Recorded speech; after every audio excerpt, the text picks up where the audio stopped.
Assalamualaikum warahmatullahi wabarakatuh. Perkenalkan, nama saya Muhammad Hadi. Saya NPM 56 Sistem Informasi Angkatan 2018. Di sini saya telah menjawab dan akan menjelaskan soal UTS dari mata kuliah Matematika Komputasi. Di sini untuk bab 1.1 merupakan bab propositional logic, di mana proposisi adalah pernyataan atau kalimat mengenai suatu hal yang dapat dinilai benar atau salah. Proposisi sendiri memiliki 3 unsur, yaitu subjek, predikat, dan kopulan. Langsung saja ke soalnya. Soal yang pertama, kalimat mana yang merupakan kalimat proposisi? Apa nilai kebenaran dari mereka yang merupakan proposisi? Untuk yang A, don't, do not, must go, yang memiliki arti jangan plus atau jangan pergi. Kalimat ini bukan proposisi karena tidak bisa dicari nilai kebenarannya, nilai benar atau salahnya. Langsung untuk yang B, memiliki arti what time is it. What time is it artinya jam berapa. Ini juga bukan proposisi karena kalimat ini tidak bisa dicari nilai kebenarannya, benar atau salahnya. Untuk yang C, there are no black flies in mine. Ini merupakan kalimat proposisi karena kalimat ini memiliki nilai kebenaran. Nilai kebenarannya adalah false atau salah karena pada kalimat terdapat no atau tidak ada black flies. Untuk yang D, 4 ditambah X sama dengan 5. Kalimat ini bukan proposisi karena kalimatnya tidak memiliki nilai kebenaran karena nilai dari variabel X tidak ditentukan nilainya. Namun apabila nilai dari variabel X ditentukan nilainya, maka kalimat ini bisa jadi kalimat proposisi. Lanjut untuk yang E, 2 kali N lebih besar sama dengan 100. Ini bukan proposisi juga karena terdapat variabel yang tidak bisa ditentukan nilai kebenarannya. Namun apabila variabel tersebut ditentukan nilainya, dapat dikatakan kalimat ini merupakan kalimat proposisi. Untuk yang terakhir, the moon is made of green cheese, yang memiliki arti bulan terbuat dari keju. Kalimat ini proposisi karena kalimat ini memiliki subjek dan predikat dan ada kopula juga. Maka kalimat ini proposisi karena dapat dicari nilai kebenarannya. Nilai kebenarannya merupakan false karena pada kenyataan tidak ada bulan yang terbuat dari keju.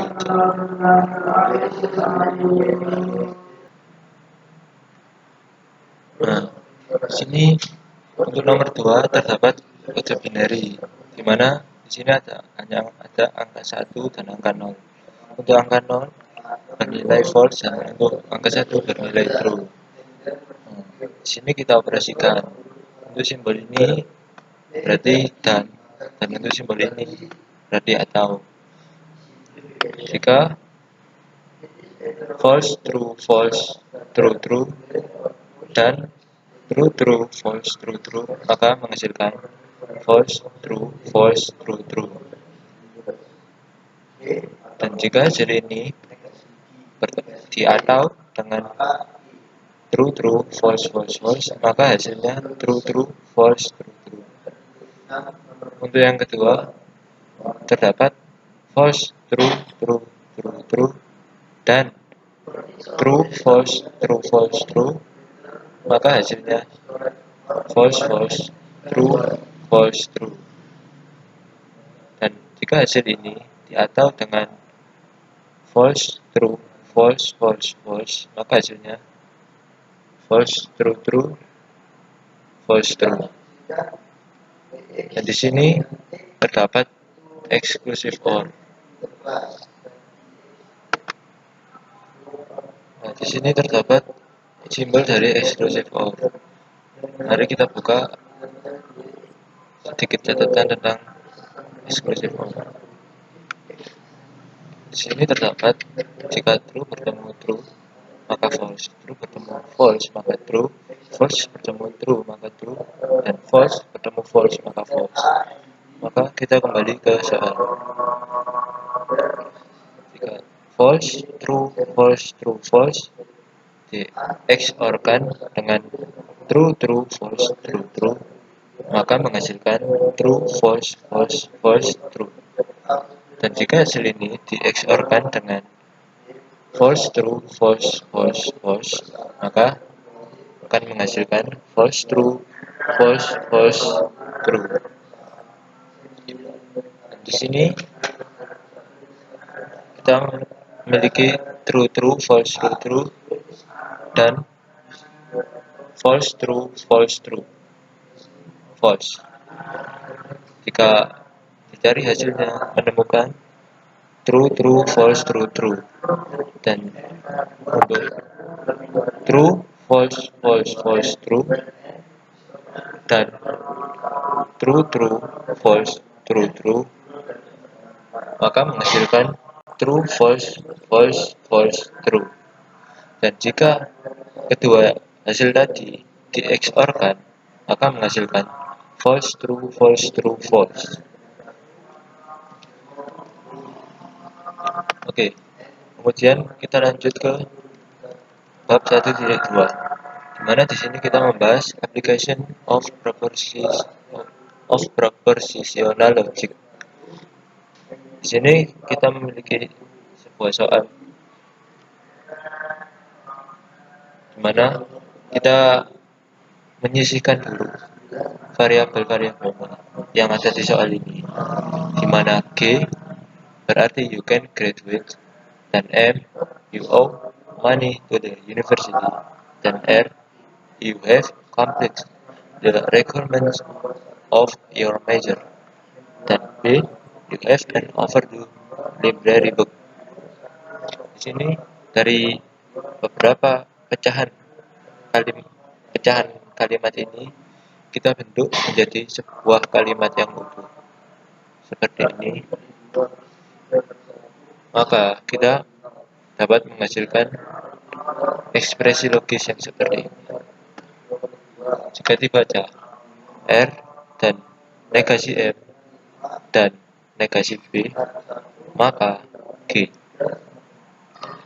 di mana you have complete the requirement of your major, dan negasi M, di mana you not owe money to the university, dan negasi B, di mana you don't have an overdue library book.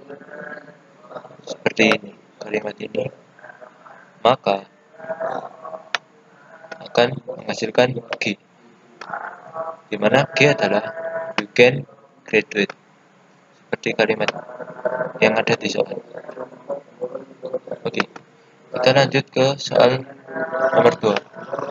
Di sini kita akan membahas atau mencari tentang output dari sirkuit ini. Di sini kita memiliki beberapa simbol, di mana jika segitiga, maka R ini menghasilkan negasi, maka kita tulis di sini negasi R. Dan untuk simbol ini merupakan atau, maka kita tulis atau, di mana negasi R-nya diataukan dengan Q. Kita jadikan sendiri dalam sebuah kurung.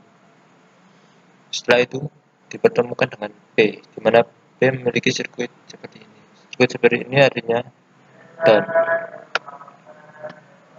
Q atau negasi R dan dengan P. Namun di ujung sirkuit terdapat segitiga yang merupakan negasi. Kalimat ini kita kurungkan terlebih dahulu, lalu kita negasikan di depan kurung tersebut. Maka hasilnya negasi buka kurung P dan buka kurung lagi Q atau negasi R tutup kurung 2 kali. Untuk selanjutnya kita ke bab 1.3,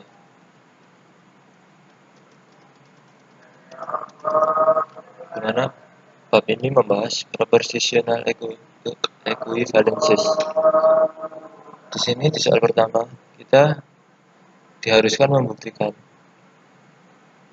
P maka Q dan Q maka R, dan maka P maka R adalah sebuah tautologi. Di sini tautologi merupakan jika dicari dari sebuah truth table, maka hasilnya true semua. Untuk itu kita membuat truth table di mana terdapat 3 variabel, yaitu P, Q, dan R. Di sini kita buat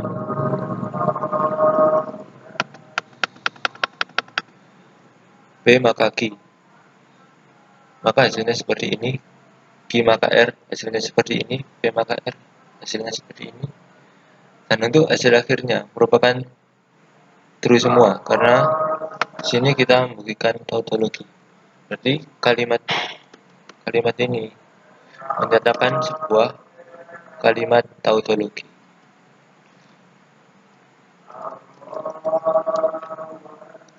Lanjut ke nomor 2. Nomor 2, kita disuruh membuktikan bahwa P maka Q tutup kurung maka buka kurung lagi R maka S dan P maka R tutup kurung maka Q maka S.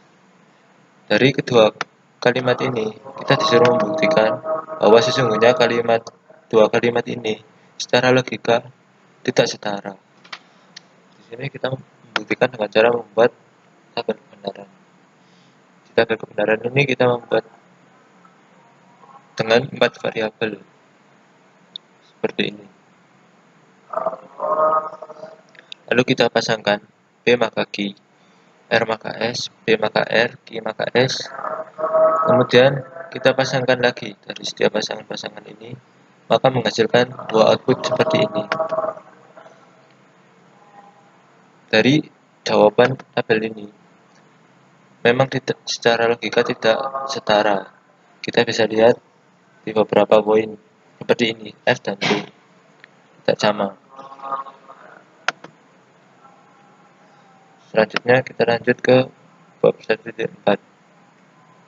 Di sini kita akan membahas predikat and quantifier. Di sini kita memiliki potongan kalimat, beberapa potongan kalimat, di mana Px merupakan X is a duck, Qx, X is one of my poultry, dan Rx, X is an officer. Untuk Sx, X is willing to work. Untuk soal A, kita diminta untuk membuat kalimat seperti ini. Maka penjelasannya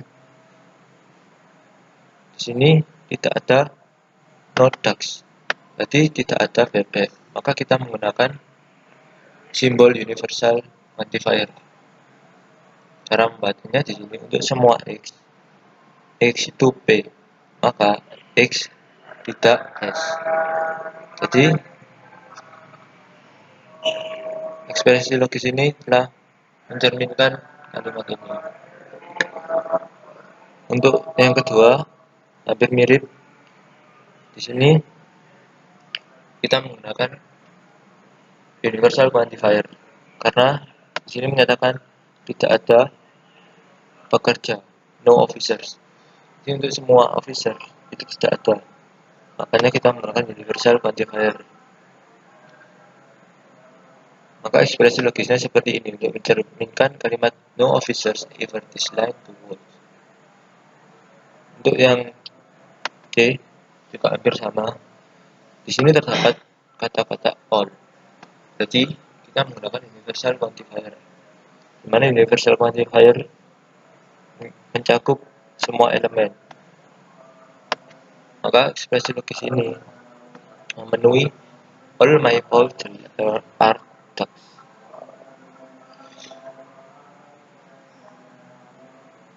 Di sini untuk yang D juga sama. Kita menggunakan universal quantifier karena di sini kita membuat not officers-nya itu mewakili semua officers di situ. Jadi kita menggunakan universal quantifier. Ekspresi logis ini mewakili my poultry are not officers.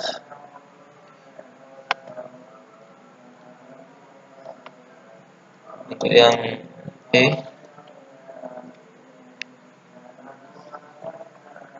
kita ditanyai apakah dari kalimat D mengikuti kalimat dari A, B, dan C atau tidak. Kita disuruh mencocokkannya. Kalimat ABC, kalimat D mengikuti kalimat ABC. Maka di sini jawabannya ya. Mengapa? Karena misalkan X adalah salah satu unggas, maka dari kalimat C kita bisa tahu bahwa unggas itu X itu adalah bebek. Kemudian di kalimat A menjelaskan bahwa X tidak adalah menari, di mana X yang telah kita ketahui X adalah salah satu unggas, yaitu bebek. Untuk yang poin kedua, kita asumsikan X adalah officer berdasarkan kalimat B. X rela menari, tapi yang kita ketahui X tidak rela menari, maka X bukan officer. Jadi kita bisa menyimpulkan bahwa D mengikuti follow from A, B, and C. Untuk nomor 2, kita disuruh mencari nilai kebenaran dari beberapa kalimat berquantifier. Di sini kita memiliki quantifier eksistensial, di mana kita membacanya ada atau beberapa atau sebagian. Kita baca kalimat ini. Ada beberapa X, di mana X pangkat 3 sama dengan min 1. Dan ada beberapa X tersebut memiliki domain angka real. Dari pernyataan ini, yang seharusnya bernilai true, maka kita buktikan, kita masukkan X tersebut dengan negatif 1. Jika negatif 1 dipangkat 3, maka hasilnya tetaplah negatif 1. Disamatangankan negatif 1, maka hasilnya sama dengan. Dan itu kalimat ini merupakan kalimat yang memiliki nilai kebenaran true. Karena negatif 1 mewakili anggota bilangan real. Karena kita di sini kalimatnya adalah eksistensial. Maka apabila ada satu yang menyatakan true, maka untuk semuanya merupakan true. Untuk yang B, di sini ada beberapa X, di mana X pangkat 4 lebih kecil dari X pangkat 2, di mana beberapa X tersebut merupakan domainnya bilangan angka real dari pernyataan ini tadi, yang seharusnya ketika kita buktikan bernilai true. Jadi kita masukkan angka 2 di variabel X-nya. 2 pangkat 4 menghasilkan 16, dan 2 pangkat 2 menghasilkan 4. 16 lebih kecil dari 4, maka kalimat ini merupakan kalimat yang salah. Untuk percobaan kedua, kita menggunakan sampel X-nya 1. 1 pangkat 4 lebih kecil dari 1 pangkat 2, dimana 1 dipangkatkan berapapun, maka hasilnya adalah 1. Untuk hasil akhirnya, 1 lebih kecil dari 1. Kalimat tersebut merupakan salah. Dan di sini kalimat ini merupakan kalimat yang memiliki nilai kebenaran false, karena tidak ada anggota dari X yang memiliki nilai kebenaran true. Setelah kita coba 2 dan 1 sebagai perwakilan dari anggota bilangan real yang bernilai false. Kita lanjut ke yang C. Yang C di sini kita memiliki universal quantifier. Jika dibaca, ada semua X, untuk semua X, di mana negatif X kuadrat sama dengan X kuadrat. Untuk semua angka real, di mana X-nya untuk semua angka real. Dari pernyataan ini tadi bernilai true. Nah, di sini diharuskan seluruh bilangan real itu bernilai true. Apabila ada satu bilangan real yang bernilai false, maka nilai kebenaran dari kalimat ini juga akan false. Maka kita masukkan sampelnya X dengan angka 1. Kita buktikan dengan 1. Negatif 1 dikuadrat menghasilkan 1 sama dengan 1 kuadrat hasilnya 1. Maka nilai kebenaran dari sampel ini merupakan true. Untuk contoh yang kedua, kita coba dengan negatif 1. Dimana negatif dikali negatif 1 dikuadrat, maka hasilnya kembali lagi ke angka 1. Sama dengan negatif 1 kuadrat, maka hasilnya juga 1. Maka sampel ini juga menghasilkan nilai true. Berarti pernyataan ini memiliki nilai kebenaran true. Karena dari uji sampel 1 dan negatif 1 mewakili anggota bilangan real yang bernilai true. Maka harusnya pada pernyataan ini semua angka real jika diuji coba dengan pernyataan ini akan menghasilkan nilai kebenaran yaitu true. Untuk yang D, kita memiliki universal quantifier untuk semua X di mana 2X lebih besar dari X. Kita masukkan langsung saja X-nya dengan angka 1. 2 dikali 1 lebih besar dari 1. Maka hasil akhirnya 2 lebih besar dari 1. Maka kalimat ini merupakan benar. Sampel ini merupakan benar. Untuk yang selanjutnya, kita coba sampel dengan angka 0. Di mana 2 dikali 0 lebih besar dari 0. Maka 0 lebih besar dari 0. Menghasilkan false. Untuk sampel 0, maka hasilnya false. Di sini yang diminta adalah universal quantifier. Maka sampel yang diuji cobakan adalah semua angka real. Jika ada satu angka real yang menyatakan false, maka pernyataan ini juga harus false. Selanjutnya kita masuk ke bab 1.5 yang membahas nested quantifier.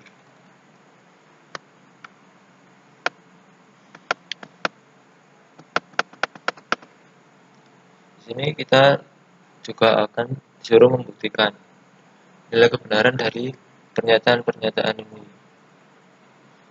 Langsung saja.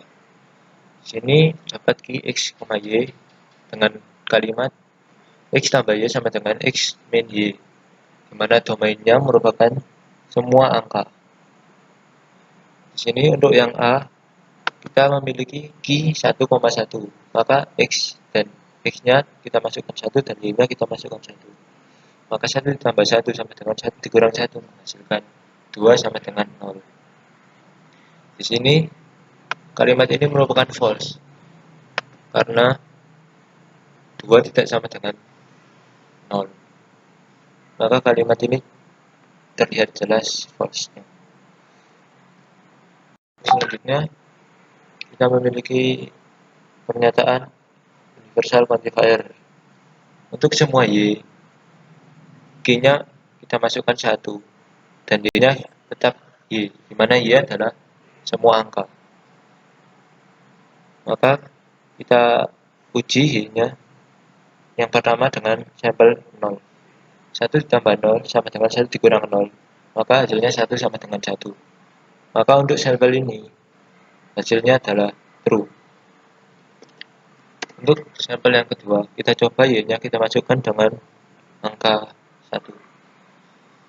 Dimana 1 ditambah 1 sama dengan 1 min 1 menghasilkan 2 sama dengan 0. Nah, kalimat ini merupakan false karena 2 tidak sama dengan 0. Maka untuk pernyataan ini kita memiliki nilai kebenaran yang false karena terdapat salah satu sampel yang memiliki nilai kebenaran false. Untuk yang C, kita memiliki beberapa X, di mana Q X, 2. Di sini kita coba X-nya dengan angka 1. 1 ditambah 2 sama dengan 1 dikurang 2. Maka hasilnya 3 sama dengan negatif 1. Maka ini kalimat yang salah. Kita coba X dengan angka 0. 0 ditambah 2 sama dengan 0 dikurang 2. Maka hasilnya 2 sama dengan negatif 2. Kalimat ini juga memiliki nilai kebenaran yang salah. Kita coba lagi dengan sampel negatif 1. Mana negatif 1 ditambah 2 sama dengan negatif 1 negatif 2. Maka hasil akhirnya 1 sama dengan negatif 3. Kalimat ini juga salah, karena tidak menunjukkan sama dengan. Jadi ketika sampel ini, kita mengungkap hasil yang salah untuk ketiga-tiganya. Maka pernyataan ini juga pernyataan yang memiliki nilai kebenaran yang salah. Untuk ini yang D, kita memiliki ada untuk semua X terdapat beberapa Y, di mana Q, X, Y. Di sini true, karena kita dapat memilih sampel berapapun yang kita mau untuk mendapat hasil yang true, sama dengan yang E. Lanjut ke nomor 2.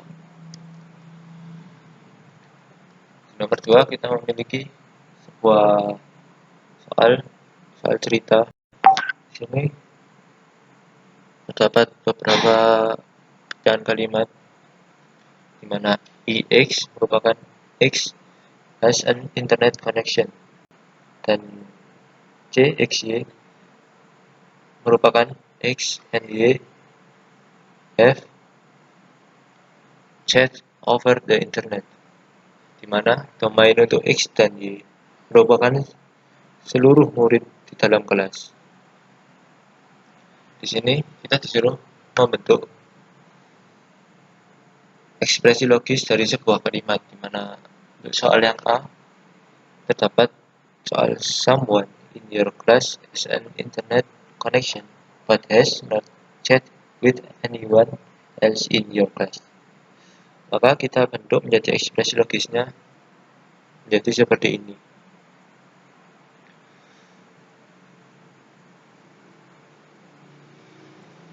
Di mana X ini merupakan eksistensial karena mewakili beberapa student. Di sini dari soalnya kita sudah ketahui bahwa someone. Kemudian kita pasang Y-nya dengan universal karena di sini diminta anyone, di mana anyone merupakan setiap orang. Seseorang memiliki koneksi internet tapi tidak kontak-kontakan dengan setiap teman yang ada di kelas, maka menghasilkan ekspresi logis yang seperti ini. Untuk yang B, soalnya there are two students in your class who have not chat with each other over the internet. Di sini kita ketahui bahwa X memiliki elemen beberapa dari seluruh kelas, di mana Y-nya juga memiliki elemen beberapa with each other, di mana memiliki beberapa tidak mengkontak dengan beberapa teman. Maka kita buat quantifiernya menjadi eksistensial X dan eksistensial Y. Maka jadilah ekspresi logis seperti ini, di mana beberapa X tidak sama dengan Y, maka X tidak C dengan Y. Cara membacanya seperti itu.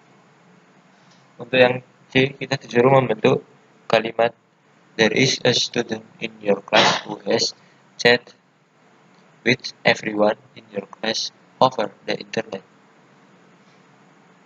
Jadi di sini kita menambahkan X-nya there is a student, di mana ada beberapa murid dan setiap tidak kontak dengan seluruh orang di kelas.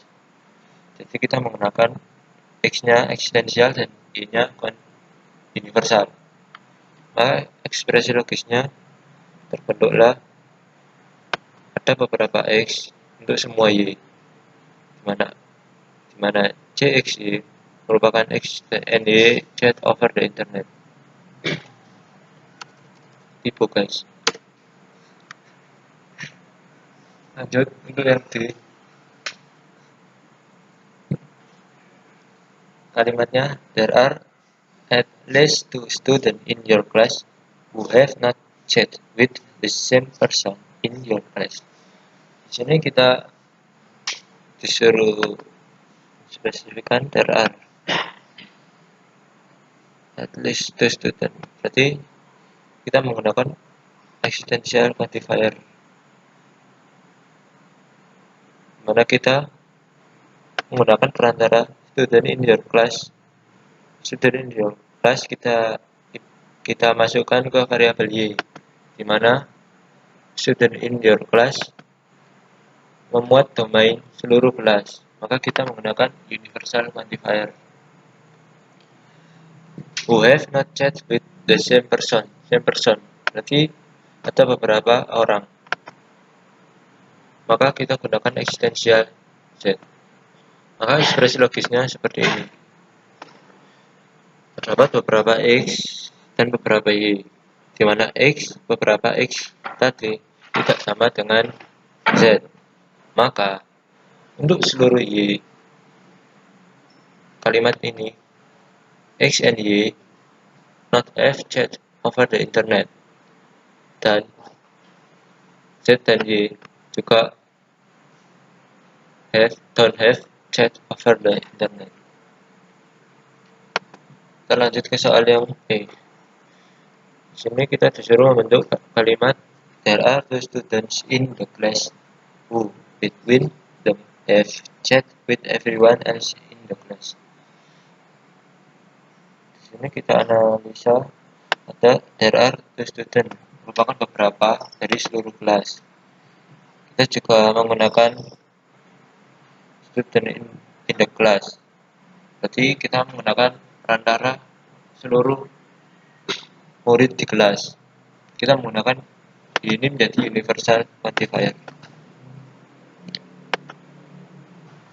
Between them have chat with everyone in the class.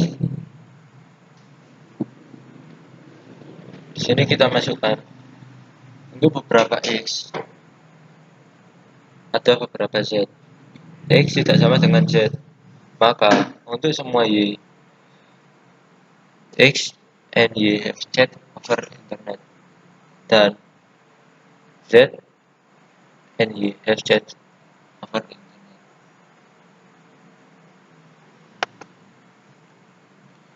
Lanjut ke bab 1.6 yang membahas tentang rules of inference.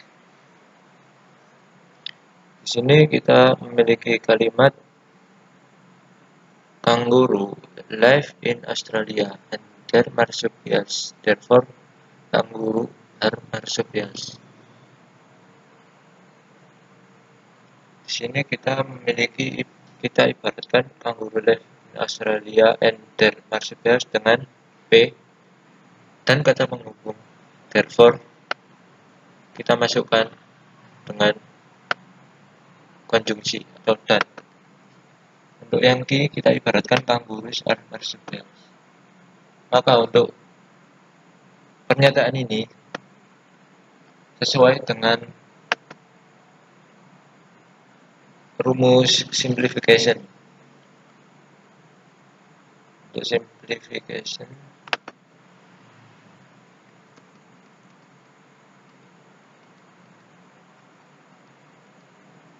ini P dan Q maka P atau P dan Q maka Q.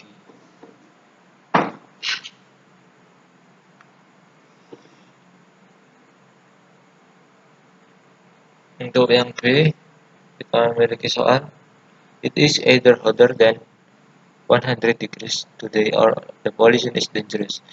It is less than 183 outside today. Therefore, the pollution is dangerous.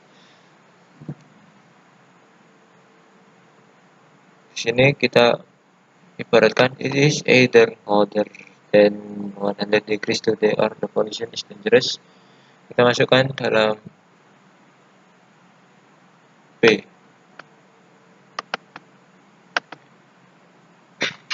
Kemudian kalimat it is less than 100 degrees outside today kita masukkan ke dalam variabel. Di sini kita memiliki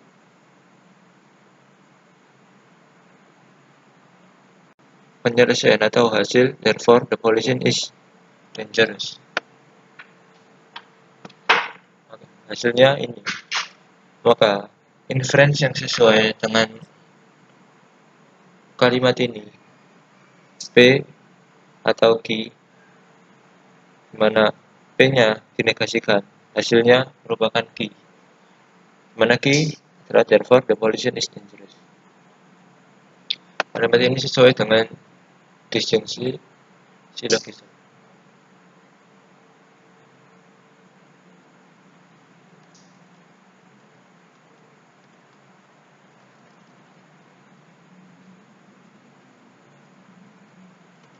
Ini P atau Q, maka P, maka hasilnya adalah Q. Untuk soal yang nomor 2, kita memiliki soal for each.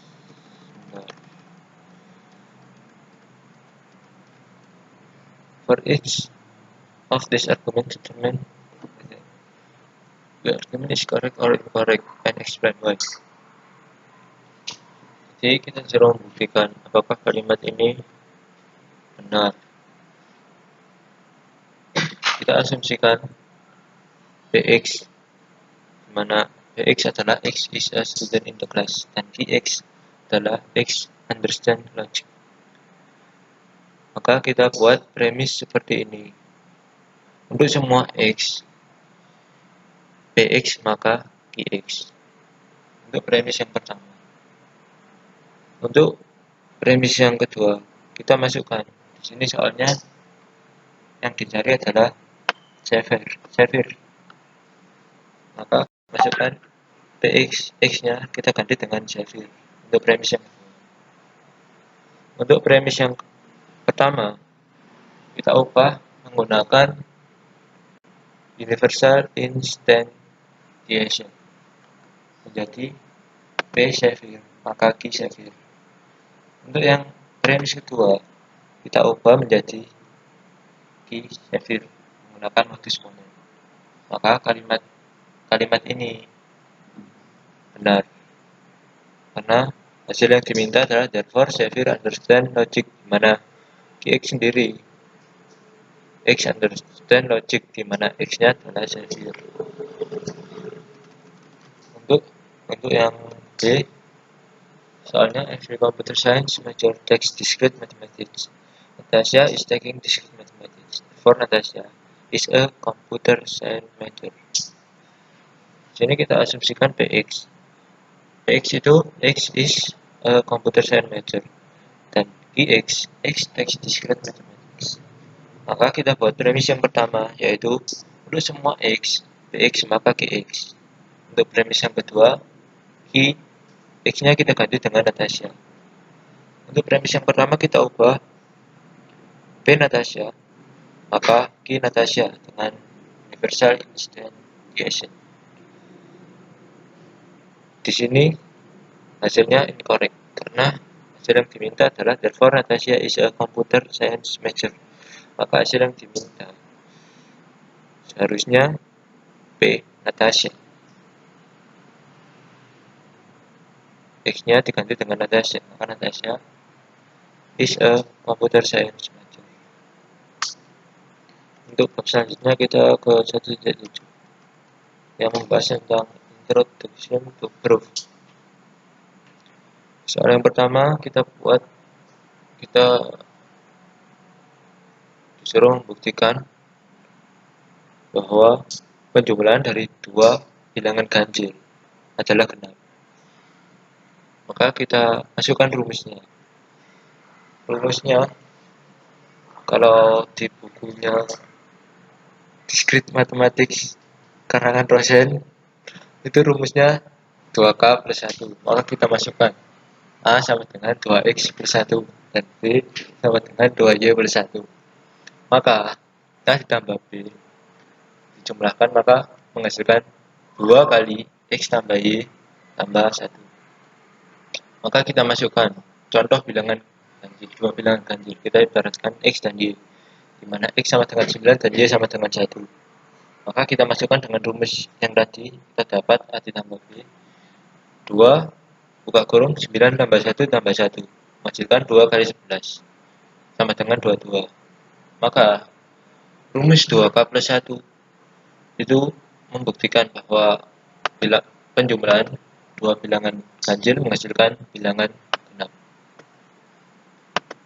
Untuk yang nomor 2, sini soalnya proof that if n is an integer and 3n plus 2 is genap, is even, then n is even using yang A menggunakan contraposition.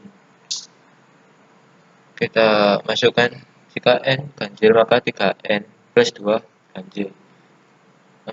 Asumsikan n ganjil. N sama dengan 2K plus 1 karena ganjil tadi untuk beberapa integer K.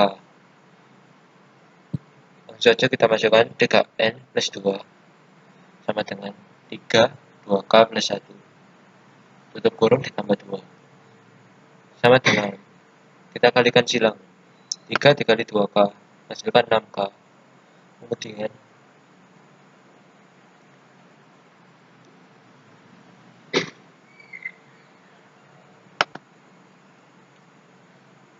setelah kita dapat hasilnya 6K plus 4 plus 1 sama dengan 2, kita buat 2 kurung untuk menemukan hasilnya, jadi 3K plus 2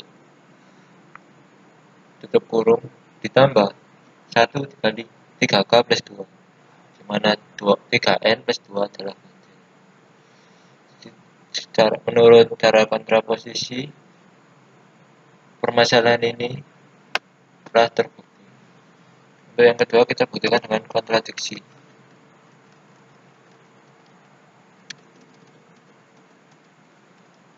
Di sini untuk membuktikannya kita masukkan 3n plus 2 adalah bilangan genap, di mana n is genap. Asumsikan negasi 3n plus 2, di mana n itu bilangan genap dan 3n plus 2 is genap dan n is ganjil. 3n plus 2 adalah genap. Jadi 3, maka hasilnya adalah 3n. Jika kita mengurangi angka ganjil dari angka genap, kita mendapatkan angka ganjil. Jadi 3n dikurangi n sama dengan 2n, itu ganjil. Tapi 2n tidak bisa ganjil karena ini menggunakan cara kontradiksi. Karena itu anggapan kita salah. Dan 3n plus 2 adalah n adalah ganjil. Maka pernyataan ini dapat dibuktikan menggunakan kontradiksi. Langsung kita masuk ke bab 1.8 yang membahas tentang proof method and strategy.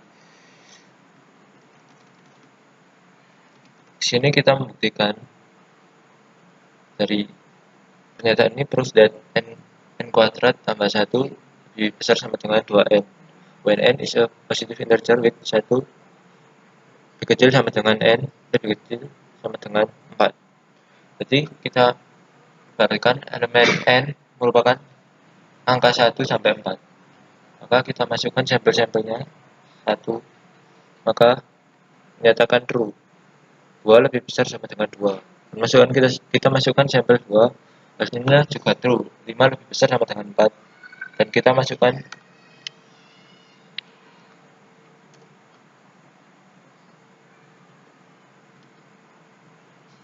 sampel 3, hasilnya juga true 10 lebih besar sama dengan 6. Dan kita juga memasukkan sampel 4, yaitu angka 4, hasilnya 17 lebih besar sama dengan 8.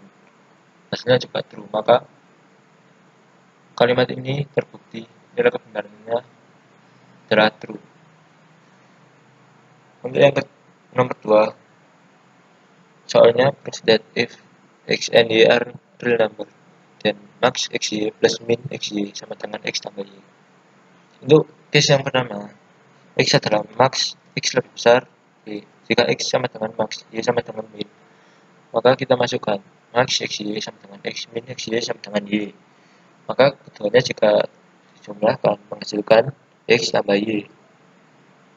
Untuk case yang kedua, kita buat x adalah min, x lebih kecil y. Kita masukkan max xy sama dengan y, min xy sama dengan x. Keduanya dijumlahkan menghasilkan y ditambah x. Di sini berlaku hukum komutatif karena hasilnya untuk case yang pertama x tambah y dan untuk case yang kedua y ditambah x. Kita masuk ke bab 2, 1.9.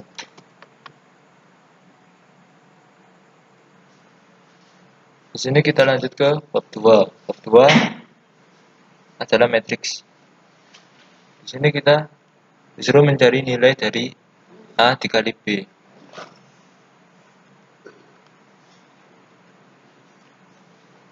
Zoom. Dari matriks ini kita kalikan vertikal dengan horizontal. Maka 1 dikali 2 ditambah 3 dikali 1 ditambah 2 dikali 0. Begitu seterusnya hingga menghasilkan